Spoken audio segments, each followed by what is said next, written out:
In this video, I'm going to share with you Warlayer 5.0 Kickstarter. But before we get into today's video, just want to share with you what the GGGGs are for this month.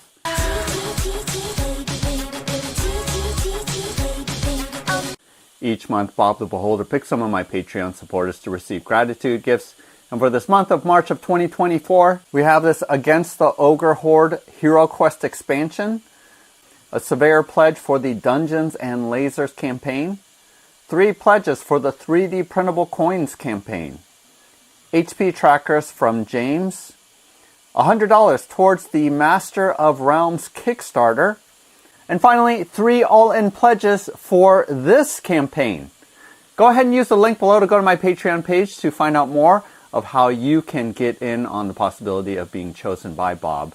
On March 31st, this coming Sunday, is when Bob is going to be making his picks. So I've done a number of videos for Warlayer, and the most recent one was the Forbidden War campaign. If you didn't see that video, go ahead and check it out here, because all of the terrain that you see as a part of Warlayer 5.0 is going to match with not only that campaign, but also Warlayer 4.0. So this is just more files that you can add to your collection.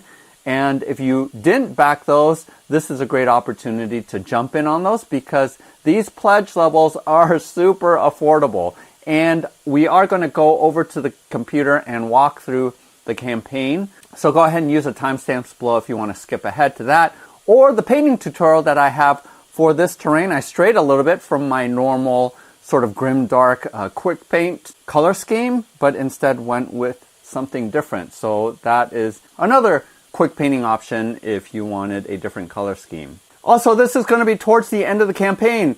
By the time I post this video, there's only going to be 5 days left. This campaign is set to end on the morning of April 3rd. So if you want to jump in on it, do it quickly before the campaign ends. As introduced in the Forbidden War campaign, all of these files you can take apart and store away or transport. So if space is a premium for you, go ahead and feel free to pull all the pieces apart, and you can save a ton of space doing that. But for me, I actually opted to print these out all put together so they aren't actually removable. And the reason is because I don't need to save a lot of space, and the pieces that I printed out, I can throw into a bin and take it with me to the gaming store and set it up relatively quickly. So I actually went into Microsoft 3D Builder, took all the pieces, combined them digitally, and then printed them all out as primarily one piece, except for the stands, which I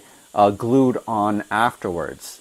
But if you really do want to, these pieces do come apart and you don't have to go through all of that. I did in the Forbidden War campaign, did print all the pieces out separately and pieced it together. They do slot in really nicely and fit together well. But this is just another option. If you want to print all the pieces out together like I did, you can definitely do that. And especially for my needs in playing one-page rules Grimdark Future, I wanted some specific scatter pieces, scatter terrain that I would be able to use. I didn't print out all of the gangways nor this awesome industrial crane that is part of this campaign.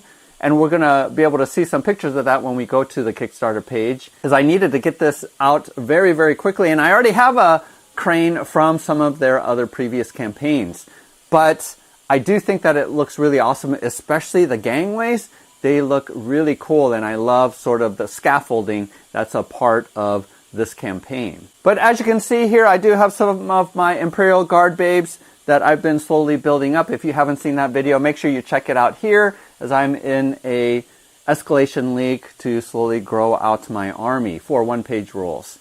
But this set really does work with my one-page rules team, and the kind of scatter terrain that I'm looking for to field in our gameplay is perfect for that. There's also a lot of options where you can have buildings, multi-height buildings, you can create towers, all those kinds of things, but in one-page rules, height doesn't really give you any advantage other than giving you a clear line of sight. And so I kept most of my buildings sort of at one level, or in this case, there's 2 levels.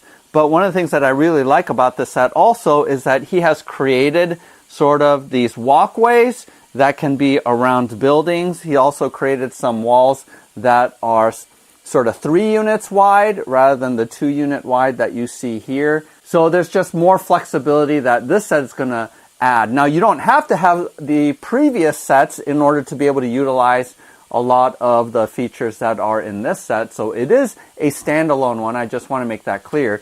But as we're going to look in the campaign, the sets are so cheap that you might as well just go in and buy the rest if you didn't go in on those already. And you're going to have all the 3D STL file terrain that you want for Grimdark Future, and especially the Ruin set, which I really prefer over intact buildings just because you have greater line of sight options rather than it just being a big building in the middle that just completely blocks line of sight. So there's a lot of variability, a lot of different choices that you can have in this campaign. So if you're looking for 3D printable Grimdark terrain, I think this is a perfect set, and it is priced really affordably. So let's go ahead and go over to the computer and I can walk you through the campaign.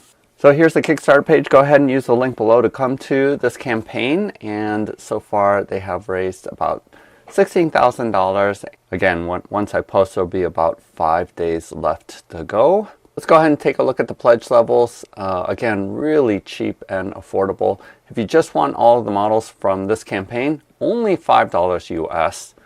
And then if you want both the 4.0 and 5.0 STL files, it's $10. And then if you want the combination of 5.0 and Forbidden War, that's $15. But really, I think as evidenced here, most people are just go ahead and grabbing all 3 STLs from the 3 campaigns for only $20. So I think this is a great deal. I think this is the level that most people want to go in on, especially if they haven't pledged any of the previous Kickstarters. So this is a fantastic deal. And again, you're going to get more files than you will ever print. Also, this is the pledge level for the gratitude gift for this month. So 3 lucky Patreon supporters will be chosen by Bob to receive this pledge level. Again, as you see here, what's being introduced are these stairs and these balconies that you're finding on here. And it just shows you how all the pieces go together. Again, I went ahead and fused these in Microsoft 3D Builder so that I could print it all as one piece, because I'm not really taking mine apart. I don't need the modularity. Whatever pieces that I want, I can just print out. But if you do take a look at my Forbidden War video, you can see that I did, that all these pieces do fit pretty well together. And here it's showing just a ton of height that you can get from these models. Again, because of one-page rules, I don't need a lot of height, but for games like Necromunda, you can totally build out these hives any way that you want. And then here you're seeing a picture of the gantryways, which again, I think just all of the supports here look super cool. Here it's showing that you are able to print out the pieces without any brim down at the bottom, and it's just gonna print without the need of any supports. Again, I print all of my files at 0.2 millimeter height. And then here is the crane, which does look awesome, and just providing more pictures. And just having this kind of setup would be great for a game like Shatterpoint that does require some height to the game board. It's like, oh, one of the other things too is that you can print out these floor pieces really quickly because they're super thin. And this is just giving you some examples of how you can build out a symmetrical board. And this is super interesting for pieces like this corner piece for the balcony. Looks like it does have this brim here down at the bottom to make sure that it doesn't fall off once you're printing. And just a lot of pictures incorporating some of their previous pieces and showing how you can break everything down and put it in a box. Some more pictures of the files that you're going to be receiving. And especially for me, I really like the ruined wall set. That is the version that I prefer, since I like it being more open and being able to get line of sight through buildings. So a ton of variety, as you see here, not only for the buildings, but also some scatter train pieces that you'll also be able to use. We have a video here if you want to see that. And this is Warlayer 4.0. which can seamlessly be integrated into this system. I actually did print out this train. If you want to see that video, go ahead and check it out here. And it looks like you can create inside of a spaceship, so you can use this for like boarding actions if you wanted to. Oh, here's my video from the previous Kickstarter. and just some painted up pictures. Oh, check this one out. Look how huge this thing is. And you can print out this stencil if you want to spray paint these supports. Yeah, these are just stretch goals that have been unlocked. So there you go. Hopefully this is helpful for you. Go ahead and hit the like button and subscribe, as I'm going to be coming out with more videos showcasing a variety of terrain that you can print out for your favorite games. Stick around for the painting tutorial if you're interested in figuring out how to do this color scheme really quickly. Otherwise, happy printing, happy gaming. We'll see you next time. Alright, this is flat red primer. You can get any sort of rust colored primer. And I pointed everything upside down because this is basically going to be sort of like the undercoat. You basically want to hit all of the pieces, but you don't have to get full coverage, just especially towards the bottoms. And then these floors, you definitely want to cover them for the most part, but again, it can be sloppy. But check this out here.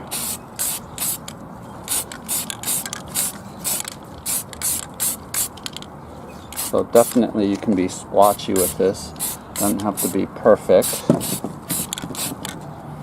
And since I use black PLA, you can just keep some of the parts black.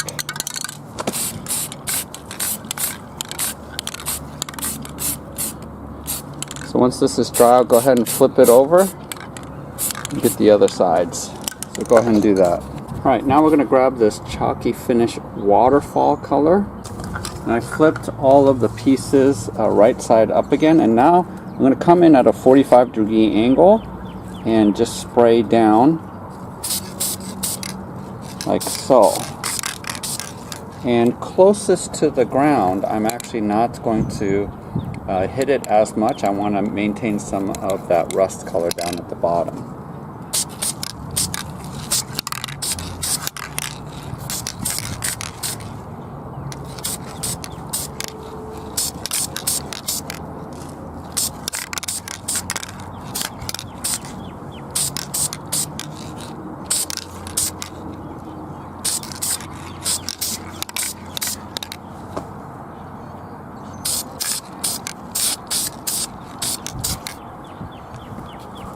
And the effect that you're going for is like this, a two-tone color effect. And these pieces with floors integrated in them, I'm going to mask them first so that I maintain this rusty color for the floors. Alright, I'm going to take fawn or any other light beige color that you have. And I have this really broad, stiff hog's hair brush. I'm just going to brush down on the piece. I'm just catching the top edges with this color. So you don't need a lot. And again, when you get closer to the bottom, I'm just lighter with it than I am everywhere else. You can even get some on the walls.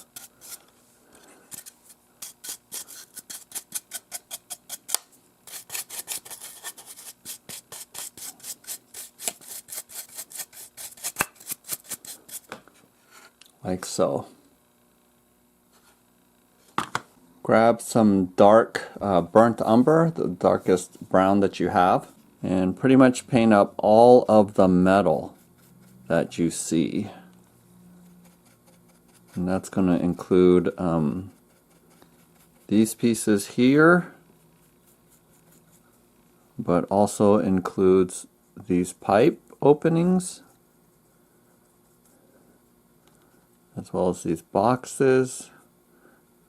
I'm not going to do these pipes that are on the walls just because to save a little bit of time, but you definitely can. And then also the windows.